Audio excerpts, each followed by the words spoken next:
સ્વામિનારાયણ સાક્ષાત્ અક્ષર પુરુષોત્તમ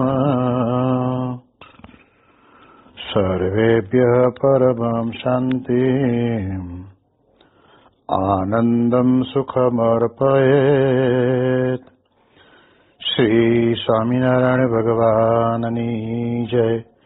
અક્ષર પુરુષોત્તમ મહારાજની જય. ગુણાતીતાનંદ સ્વામી મહારાજની જય.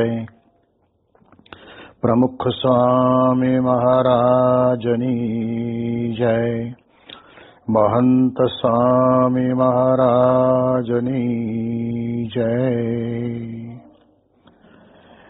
પ્રગટ ગુરુ હરિ પરમ પૂજ્ય મહંત સ્વામી મહારાજની આજ્ઞા અને આશીર્વાદથી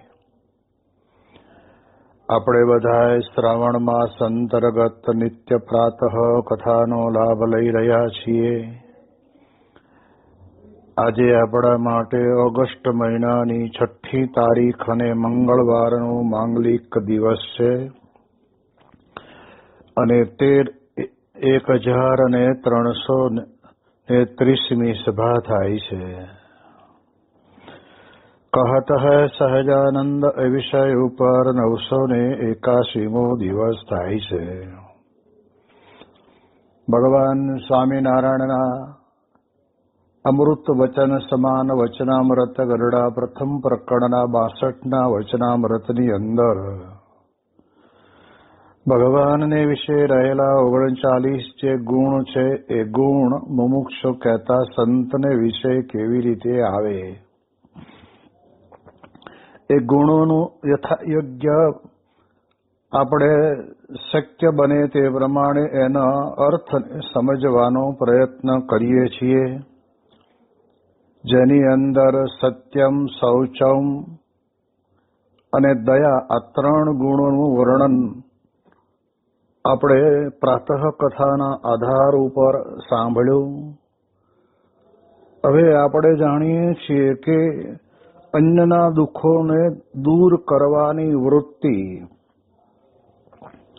પ્રમુખ સ્વામી મહારાજના જીવનની અંદર આપણે જોયું છે કે કેમે કરીને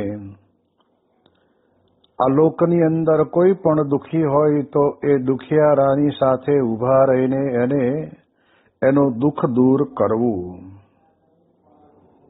1995ની સાલની અંદર જ્યારે પ્રમુખ સ્વામી મહારાજે લંડનની અંદર મંદિર કર્યું, એના 1 વર્ષ પહેલા સ્વામીશ્રી પોતે લંડનની અંદર વધારેલા હતા અને ત્યારે ત્યાં આગળ ગુજરાતમાંથી ગયેલો એક નવયુવાન કિશોરનો પત્ર પ્રમુખ સ્વામી મહારાજ ઉપર આવ્યો. એણે લખ્યું હતું કે હું સ્વામિનારાયણ સંપ્રદાયને નથી અનુસરતો કે આશ્રિત નથી, પણ મને એવી ખબર છે કે પ્રમુખ સ્વામી મહારાજ બહુ અતિ દયાળુ છે.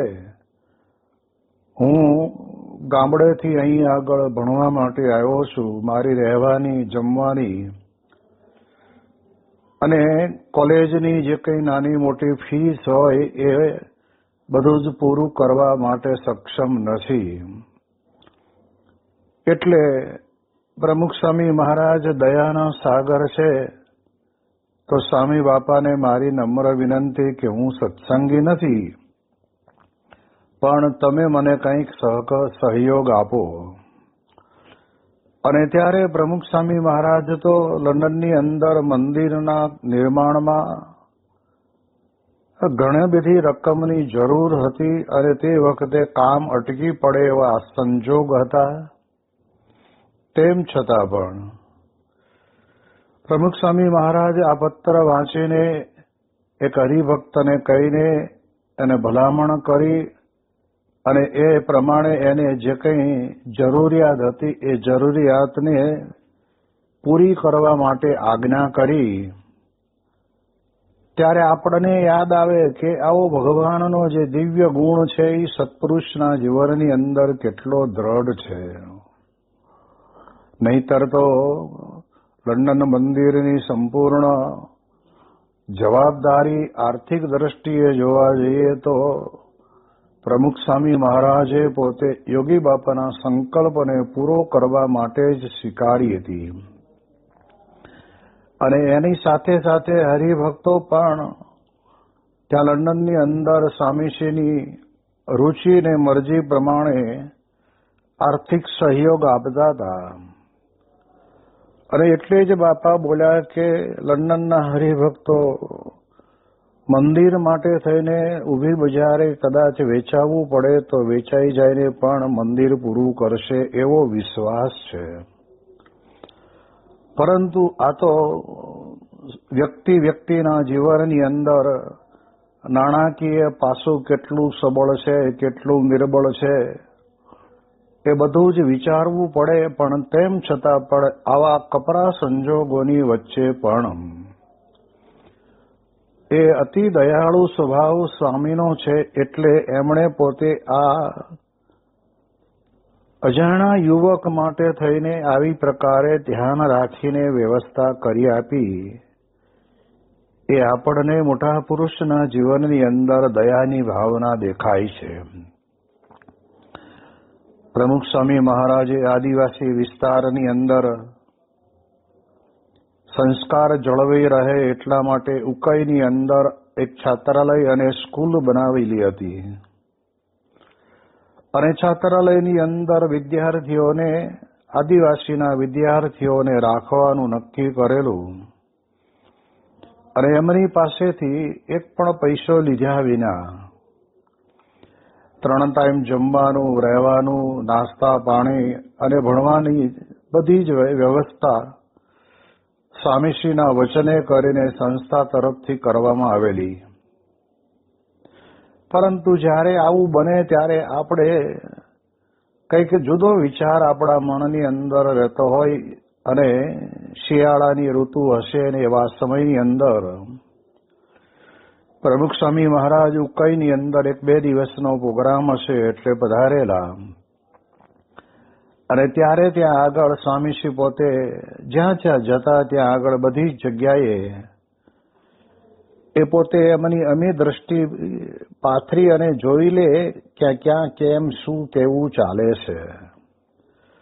અને ત્યારે તે વખતના સમયની અંદર સ્વામીશ્રી પોતે જ્યારે વિદ્યાર્થીઓ જે રૂમની અંદર રહેતા હતા એ વિદ્યાર્થીઓને ઓઢવા માટે, જેને બ્લેન્કેટ આપણે કહીએ છીએ, ગુજરાતી ભાષામાં ધાબળા કહીએ, તો એ ધાબળા બધાને ઓઢવા માટે આપેલા એક સારી વાત કહેવાય. પરંતુ પ્રમુખ સ્વામી મહારાજ તે વખતે ધાબળાનો સ્પર્શ કરીને જુએ છે કે આ કેવા છે, તો બરછટ એવા ધાબળા હતા. એટલે તે વખતના સમયની અંદર સ્વામીશ્રીએ ત્યાંના સંચાલક સંતને અને સંચાલકને વાત કરી કે આ છોકરા બધા બહુ નાના છે, શરીર એના કોમળ હોય અને આ ધાબળા એને રાત્રે સૂએ ને ત્યારે ઓઢે ત્યારે કરડે, એટલે એટલા માટે થઈને દરેક ધાબળા ઉપર એક સરસ મજાનું કવર ચડાવી દેવાનું કપડાનું, જેને આપણે ખોળ ચડાવવાનું કહીએ છીએ. એટલું ધ્યાન દોર્યા પછી સ્વચ્છતાની બાબતમાં ધ્યાન દોર્યું અને જ્યારે રસોડાની અંદર ગયા ત્યારે રસોડામાંથી સંચાલક બધી જ વાત વ્યવસ્થિત રીતે સ્વામીશ્રીને સમજાવે છે. ત્યારે સવારે નાસ્તાની અંદર દૂધ આપવામાં આવે છે એમ જ્યારે બોલાયું ને તરત જ સ્વામીશ્રીએ પોતે પૂછ્યું કે દૂધ આપણે વેચાતું લાવીએ છીએ કે કેવી રીતે, શું કરો છો? અને ત્યારે સંચાલકે કહ્યું કે સ્વામી આપણે અહીં આગળ દૂધનો પાવડર રાખીએ છીએ અને પાવડરનું દૂધ બનાવી અને આ બધા બાળકોને સવારના પહોરમાં આપીએ છીએ. અને ત્યારે સ્વામીશ્રી પોતે બોલ્યા કે ખર્ચો થોડોક વધારે થાય એની ચિંતા કરશો નહીં, પરંતુ આ નાના નાના બાળકોને પૌષ્ટિક ખોરાક મળી રહેવો પડે એટલા માટે થઈને તમે પાવડરનું દૂધ આપવાનું બંધ કરીને વેચાતું દૂધ લાવવું પડે તો લાવીને પણ એ છોકરાને વ્યવસ્થિત દૂધ આપજો. સ્વામીશ્રીના જીવનની અંદર રહેલી કેટલી કરુણા અને દયા કે આદિવાસી વિસ્તારના એ બાળકો ભણે તો છે પણ સાથે સાથે રહેવામાં પણ એમને કોઈ પણ પ્રકારની તકલીફ ન પડવી પડે અને જ્યાં પડતી હશે તેની અંદર સ્વામીશ્રીએ મધુર માર્ગદર્શન આપીને તે વખતે બાળકોની ચિંતા કરી. તો આવી રીતે માઉન્ટ આબુની અંદર પણ જે છોકરાઓને આપણે ત્યાં આગળ બાળકોને રાખીને ભણાવીએ છીએ એના સંચાલકને પણ સ્વામીશ્રીએ પૂછ્યું એટલે એણે કહ્યું કે સ્વામી આ બધાની આપણે ફી લઈએ છીએ પણ એમાં આપણું છાત્રાલય ખોટની અંદર ચાલે છે એટલે એના કારણે કરીને આપણે દાળ શાકની અંદર વઘારવા માટે જે કપાસિયાનું કે સિંગતેલ વાપરવાનું હોય એ આપણે વાપરતા નથી અને પામ તેલ વાપરીએ છીએ. અને ત્યારે સ્વામીશ્રી પોતે બોલ્યા કે સ્વામી કે જરૂર પડે તો મને કહેજે પણ આ નાના બાળકોને પામ તેલ ખવડાવીને એમના શરીરની અંદર પૌષ્ટિક તત્વ ન મળે એટલા માટે એ બંધ કરી દઈને કપાસિયાના તેલનો જ ઉપયોગ કરવો. આ પ્રમાણે સ્વામીશ્રીએ આ બાળકોને માટે પણ એવું સુંદર માર્ગદર્શન આપ્યું અને એ પ્રમાણે વ્યવસ્થા કરાવી. તો આપણને ખ્યાલ આવે છે કે મોટા પુરુષના અંતરની અંદર કેટલી જબરજસ્ત દયા છે જે અન્યના દુઃખને એ સમજી શકે છે અને એટલા જ માટે થઈને સેલવાસની અંદર પાણીની ટાંકી પાસે એક નાનું એવું સંસ્કાર ધામની રચના કરી અને બે સંતોને ત્યાં આગળ મૂકીને આજુબાજુના ગામડાઓની અંદર, ગામડાઓ એટલે ત્યાંના ગામડાઓ અલગ અલગ નાના નાના ખેતરોની અંદર એક નાનું નાનું મકાન હોય અથવા ઝૂંપડું હોય એમાં રહેતા હોય અને ત્યારે સ્વામીશ્રીને ખબર હતી કે આ વિસ્તારની અંદર લોકોને નથી પહેરવા કપડાં અને સાથે સાથે વ્યસનોની અંદર પોતે રહે છે એટલે નથી કાંઈ અમને ખેતીવાડીની આવક આવે એમાં વાહે બચતું એટલે એ કારણે કરીને સંસ્કારની ગંગોત્રી શરૂ કરી અને સાથે સાથે એક ગરીબ હરી જે ઝૂંપડામાં રહેતા હતા સત્સંગી તો કોઈ હતા જ નહીં પણ એ બધાને આ પ્રમાણે સંતોએ પૂરું માર્ગદર્શન આપી વ્યસન મુક્ત કરવાના પ્રયત્નો કર્યા અને દરેકને વસ્ત્ર વિતરણ દર વર્ષે સંતો ત્યાંથી કરતા.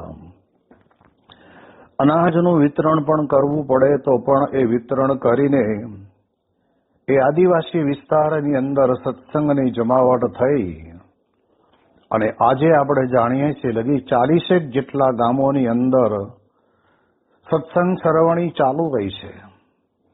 અને એનાથી આગળ પ્રમુખ સ્વામી મહારાજે પોતે એક આગવો સંકલ્પ કર્યો કે દાદરાનગર હવેલી આ કહેવાય છે કે બહુ જ જેને કહેવાય કેન્દ્ર શાસિત આ પ્રદેશ ગણાય એટલે અહીંયા રહેનારા આદિવાસી ભક્તોના કલ્યાણ માટે બહુ જ અદ્ભુત ગુલાબી રંગનું પથ્થરનું સુંદર મંદિર તૈયાર કર્યું ને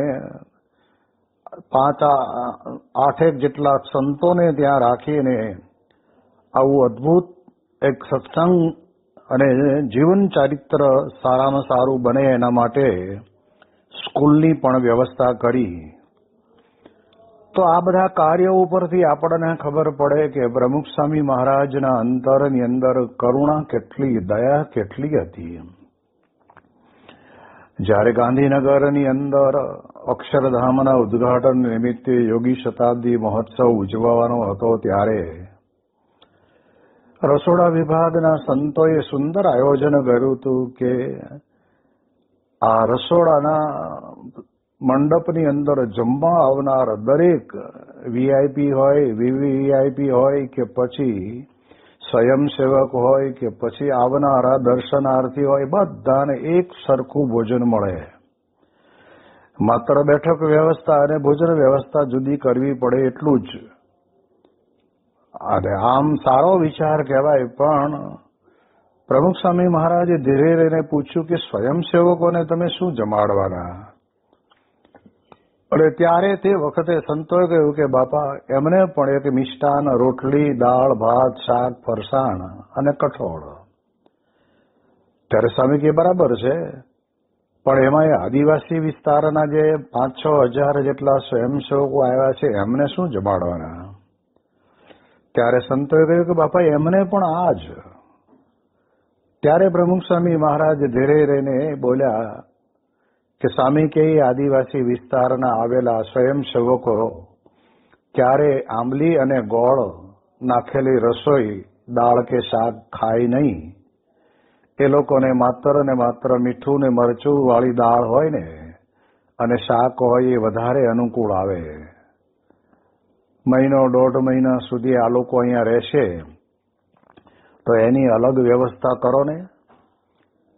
ત્યારે સંતોને એમ થયું કે બાપા આટલા બધા આદિવાસી વિસ્તારના 5-6 હજાર સ્વયંસેવકોની રોજનું 1.5 લાખ માણસનું રસોડું બને, એમાં આટલું જુદું કેવી રીતે કરવું? પણ બાપાની એક અંતરની લાગણી જોઈને સંતોએ કહ્યું કે બાપા એ થઈ જશે.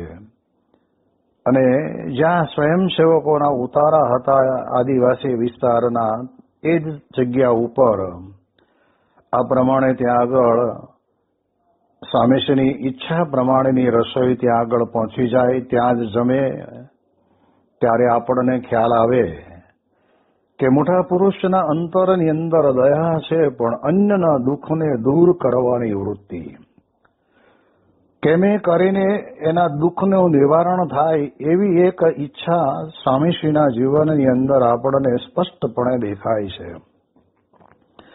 અને એટલે જ આપણે જાણીએ છીએ તો આગળ વાત કરતા આપણને સમજાવે છે કે આવા તો કેટલા બધા દુઃખો જેના માટે સ્વામીશ્રીએ સુરતની અંદર પણ હોસ્પિટલ બનાવરાવી, અટલાદરાની અંદર પણ બનાવરાવી, અમદાવાદમાં પણ બનાવરાવી, બોટાદની અંદર પણ બનાવરાવી, મુંબઈની અંદર પણ બનાવરાવી.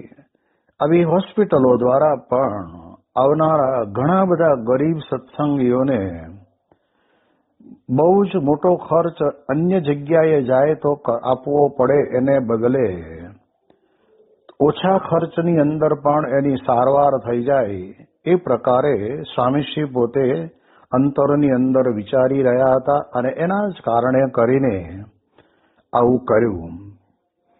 સ્વામીશ્રી પોતે પરદેશ પધારવાના હતા અને અમદાવાદની અંદર સૌરાષ્ટ્રના ગામડાના એક હરિભગત આવ્યા અને સ્વામી બાપા નીકળવાની તૈયારી કરતા હતા અને ત્યારે તે વખતે સ્વામીશ્રીની નજર એ હરિભગત ઉપર ગઈ અને તરત જ સ્વામી ત્યાં આગળ બધાની વચ્ચેથી એને મળવા માટે ગયા. તમે ક્યારે આવ્યા? કેમ આવવાનું થયું? શું તકલીફ છે? વગેરે પૂછતાછ કરીને પછી એમણે કહ્યું કે સ્વામી આ પ્રકારનો એક અમારે ત્યાં અમને આવો રોગ થયો છે અને ડોક્ટરને બતાવ્યું ત્યારે બહુ મોટો ખર્ચો થાય એવું છે અને એટલા માટે આપ કંઈક અમને આવા કંઈક દયા કરો એવી જ્યાં વાત કરવાની તૈયારી કરે છે ને એટલામાં જ સ્વામીશ્રીએ પોતે નજર નાખીને જોયું તો ડોક્ટર બાજડિયા સાહેબ ત્યાં આગળ દેખાયા. તેમને કહ્યું કે આ હરિભગતના સંબંધીને જે કંઈ પ્રશ્ન હોય તે પ્રમાણે ત્યાં આગળ જે ડોક્ટરને બતાવવું પડતું હોય એ ડોક્ટરને બતાવીને સંપૂર્ણપણે એનું નિરાકરણ થઈ જાય એવી વ્યવસ્થા કરજો અને એમની પાસેથી દવાનો કે પછી ડોક્ટરનો કોઈ પણ પ્રકારનો ખર્ચો લેતા નહીં અને આપણી સંસ્થાની અંદરથી એમને ખર્ચો આપજો. ત્યારે આપણને ખ્યાલ આવે કે કઈ વ્યક્તિ માટે કેટલું કરવું જરૂરી છે. એવી પ્રકારનું પ્રમુખ સ્વામી મહારાજનું જીવન કે જે જીવનની અંદર આપણને સ્પષ્ટપણે દયાનો ભાવ દેખાય. અને એટલે જ યોગી શતાબ્દીની અંદર તો 34 દિવસના કાર્યક્રમની અંદર સીધું સામાન ભેગું કરેલું એ પૂરા દિવસો પૂરતું હતું, પણ દર્શનાર્થીઓની સંખ્યા વધી એટલે વચ્ચે સીધું સામાન ખાલી થવા લાગ્યું. અને ત્યારે સંતોએ બાપાને કહ્યું કે બાપા, હવે આપણે જેટલું સીધું સામાનની તૈયારી કરી હતી એ બધું પૂરું થવા આવ્યું છે, હવે આપણે જમાડવાનું બંધ કરીએ. અને તરત જ પ્રમુખ સ્વામી મહારાજ બોલ્યા કે તમને ખબર છે આ ઉત્સવ કોનો છે? યોગીજી મહારાજની શતાબ્દીનો ઉત્સવ છે. યોગીજી મહારાજ પોતે ગોંડલની અંદર બપોરે 1-1:30 વાગે જે ટ્રેન આવવાની હોય આવે, એનો પછી પેસેન્જર ઉતરીને ચાલતા મંદિરે આવે એટલે અડધો કલાક જેટલો એ જ સમય થઈ જાય. અને ત્યાં સુધીમાં કોઈ ન આવે તો પછી યોગીજી મહારાજ પોતે જમે, અથવા તો આમ અંતરની અંદર એમ થાય કે આજે અક્ષર મંદિરના દર્શન કરવા કોઈ ન આવ્યું. એટલે બાપાએ તો બધાને બહુ પ્રેમથી જમાડ્યા છે, એટલે આપણે પણ જમાડવાના છે. હવે ચાલતા ઉત્સવની અંદર તાત્કાલિક આ બધું ભેગું કરવાનું, પણ પ્રમુખ સ્વામી મહારાજના આ દયાની ભાવનાના શબ્દો ઉપર સંતોએ પણ તાત્કાલિક બધું જ ભેગું કર્યું. અને છેક છેલ્લા દિવસ સુધી એ દરેકને આવનારને ત્યાં આગળ ભોજન પ્રસાદની વ્યવસ્થા કરી આપી. એટલે એ દ્રષ્ટિથી આપણે વિચાર કરીએ તો ગમે તેવા કપરા સંજોગોની અંદર આવનાર વ્યક્તિને જીવનની અંદર દુઃખ ન થવું જોઈએ.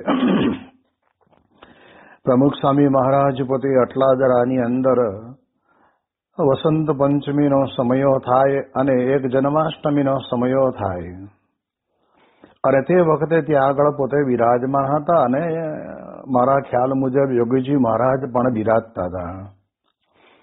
અને ત્યારે તે વખતે પ્રભાશંકર પંડ્યા નામના એક હરિભક્ત આપણા અમદાવાદની અંદર રહેતા હતા, જેમણે વર્ષો સુધી મહેસાણા જિલ્લાના ગામડાઓની અંદર સત્સંગ પ્રવૃત્તિ માટે વિચરણ કરેલું. એ પોતે ત્યાં આગળ અટલાદરા સમયાનો લાભ લેવા માટે આવ્યા હશે, અને ગાડલા ગોદડાની જે કંઈ રૂમો હશે, વ્યવસ્થા જે હશે, ત્યાં તો બધું ખાલી થઈ ગયેલું, રાતનો સમય થઈ ગયેલો. એટલે તે વખતે એમણે વિચાર કર્યો કે આપણે અહીં સભા મંડપમાં પડ્યા રહીશું. પોતાની એક જોડી કપડાં ને પૂજા સાથેની થેલી લાયા હતા, એ લઈ અને સભા મંડપ, એટલે અત્યારે ત્યાં આગળ આપણે જાણીએ છીએ એ પ્રમાણે શાસ્ત્રીજી મહારાજની, યોગીજી મહારાજની અને આ પ્રમાણે કહેવાય છે કે રૂમો તૈયાર કરી દીધી છે. એ રૂમની બહારના ભાગની અંદર ત્યાં આગળ સભા મંડપમાં પોતે એમના મોઢ્યા વગર સૂતેલા. અને પ્રમુખ સ્વામી મહારાજ રાત્રે મોડા પોતાના ઉતારાની અંદર ઉપલા માળે જ્યાં આગળ એમને રૂમ હતી ત્યાં આગળ સ્વામી બાપા પોતે પધાર્યા. અને જતા જ એમની નજર પડી ગઈ કે આ પ્રભાશંકર પંડ્યા અહીંયા સૂતા છે, પણ એમને ઓઢવાનું કાંઈ નથી. આપણે તો રૂમમાં સૂઈશું ને તો આપણને કાંઈ વાંધો નહીં આવે. એટલે એ પોતાની જે ઓઢવાની રજાઈ હતી એ રજાઈ લઈ અને જાતે પ્રભાશંકર પંડ્યાના શરીર ઉપર ઓઢાડી અને સ્વામીશ્રી પોતે રૂમની અંદર ગાતરીઓ અને ચાદર ઓઢીને સૂઈ રહ્યા. સવાર પડતા સેવકને ખબર પડી કે રજાઈ નથી દેખાતી અને નીચે એક હરિભગત ઓઢીને સૂતા છે. ત્યારે તે વખતે સ્વામી બાપાએ કે કશું બોલીશ નહીં કાંઈ, અને એને બિચારાને ટાઢ વાતી હતી, એટલે આપણે એને ઓઢવા આપ્યું. એટલે પોતાની પરિસ્થિતિનો વિચાર ન કરતા સામી વ્યક્તિના જીવનની અંદર એને કંઈક આવી ઠંડી લાગતી હશે એનો વિચાર કરીને સ્વામીશ્રીએ પોતે ત્યાં આગળ એ વખતના સમયની અંદર પોતાની ઓઢવાની રજાઈ ઓઢાડી. આવી રીતે સત્પુરુષ તો હમણાં 50 વર્ષના ગાળાની અંદર જે એમણે અનેકને સહકાર આપ્યો છે, અનેકના દુઃખ દૂર કર્યા છે, એની ગૌરવ ગાથા તો આપણે પ્રમુખ સ્વામી મહારાજના 13 ભાગ બહાર પડ્યા છે. અને એની અંદર આપણે જોઈએ ને અને વાંચીએ ને સાંભળીએ ત્યારે એમાંથી આપણને પ્રાપ્ત થાય કે આવું જે ભગવાનનું અંતરની અંદર જે ગુણ રહેલો છે દયાનો, એવો ને એવો જ પ્રમુખ સ્વામી મહારાજના જીવનની અંદર પણ આપણને નજરે જોવા મળે છે. અને એટલા માટે થઈને પ્રમુખ સ્વામી મહારાજ પોતે સારંગપુરની અંદર બિરાજતા હતા અને તે વખતે પાણીનો બહુ જ મોટો પ્રશ્ન હતો. તો તેમ છતાં પણ સ્વામીશ્રીએ એવી વ્યવસ્થા કરી કે ગામના લોકોને પાણીની તકલીફ પડે, આપણે પડે મેં લોકોને પણ પડે, પણ આપણે થોડું ઘણું વાપરવાની અંદર વિવેકથી વાપરીએ અને એક ચકલી આપણે કે એક નળ આપણે દરવાજાની બહાર મૂકી દેવો, એટલે જેને પાણીની જરૂર હોય તે લોકો ત્યાં આગળ આવીને ભરી જાય, એટલે એમને પણ પાણીનો પ્રશ્ન ઉકલી જાય. જે સમયની અંદર ગામમાંથી આપણને છાશનું ટીપું નહોતું મળતું, એ સમય જુદો હતો અને પ્રમુખ સ્વામી મહારાજે પોતે આવા કપરા સંજોગોની અંદર પાણીની વ્યવસ્થા કરી આપી. એટલે એ દ્રષ્ટિથી આપણે જોઈએ તો આપણને ખ્યાલ આવે કે બીજાનું જ દુઃખ કેવું હોય એ બને ત્યાં સુધી આપણને ખબર ના પડે, પણ આવા ગુણાતીત સંતના અંતરની અંદર ભગવાન સાક્ષાત બિરાજમાન છે એટલે એમને ખ્યાલ આવે અને એ દુઃખની અંદરથી મુક્તિ અપાવે. એટલે એટલા માટે થઈને આપણે વિચાર કરવાનો છે કે આવું દયાનો ભાવ કેટલો જબરજસ્ત આપણા શાસ્ત્રીજી મહારાજ, યોગીજી મહારાજ, પ્રમુખ સ્વામી મહારાજના જીવનની અંદર આપણને દેખાય છે. બાપા જયારે ત્યાં વિશ્રામ લીલાની અંદર હતા અને ત્યારે 11:15 વાગે સ્વામીશ્રી ઉપર ઝરૂખાની અંદર દર્શન આપવા માટે પધાર્યા અને ત્યારે તે વખતના સમયની અંદર દર્શન આપીએ અને સ્વામીશ્રી પોતે પોતાના શયન કક્ષની અંદર પધારતા હતા ત્યારે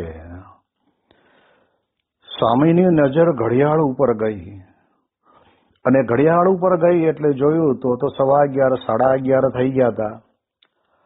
એટલે તરત જ સારંગપુર મંદિરના કોઠારી જ્ઞાનેશ્વર સ્વામીને પૂછ્યું કે આ બધા આટલા બધા આવ્યા હતા દર્શન કરવા માટે અને હવે બધા ને જમવાનું શું થશે?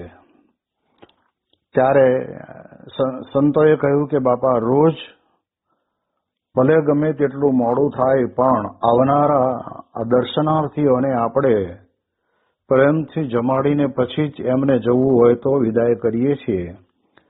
એટલે એની વ્યવસ્થા સ્વામી બાપાને કે થઈ ગઈ છે. જ્યારે પોતાનું શરીર સાથ નથી આપતું એવા સંજોગોની અંદર પ્રમુખ સ્વામી મહારાજ પોતે દર્શને આવતા હરિભક્તોની ચિંતા કરે છે. અરે એ તો વાત બરાબર છે, એક કોઈક અધિકારી આવ્યા હશે અને અધિકારીની ઓળખાણ નીચે ઉભા ઉપર પ્રમુખ સ્વામી મહારાજને આપવામાં આવી અને જાહેરાત કરી કે બાપાની ઈચ્છાથી આવનારા અધિકારીને આપણે સંતો હાર ત્વરાથી એને સન્માન કરશે, એમને હાર પહેરાવ્યો. પરંતુ બધા જ સ્વામીશ્રીના દર્શનની અંદર તલ્લીન થઈ ગયેલા હોય ને એટલે ક્યારે કયું કામ કેવું કરવું કેવડું કરવું એ ભૂલાઈ જાય કદાચ.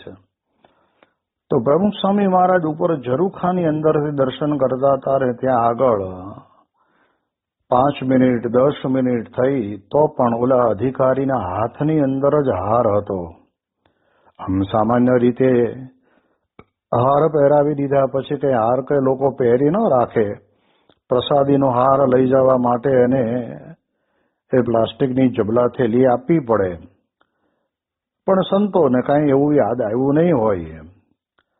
અને ત્યારે સ્વામી બાપાએ ઉપરથી કહેવરાયું કે ઓલા સાહેબના હાથની અંદર જે હાર છે ને એ હાર લઈ અને એક થેલી આપો અને થેલીમાં મૂકીને એમને આપો. ત્યારે આપણને ખ્યાલ આવે કે મોટા પુરુષ સામી વ્યક્તિના જીવનની અંદર કઈ પ્રકારની તકલીફ છે એવી પ્રકારનો તકલીફોને પણ જાણે છે અને જાણીને એટલો જ એના માટે અનુકૂળ થવાનો પ્રયત્ન પણ સ્વામીશ્રી પોતે કરતા હોય છે. ત્યારે આપણને ખ્યાલ આવે કે અન્યના દુઃખો દૂર કરવાની વૃત્તિ, માત્ર વૃત્તિ નહીં પણ એ કાર્ય સાકાર બનાવનાર જો કોઈ હોય તો એ પ્રમુખ સ્વામી મહારાજના આપણે દર્શન કરેલા છે. એની વિશેષ વાતો આપણે આવતીકાલે કરીશું. શ્રી સ્વામિનારાયણ ભગવાનની જય.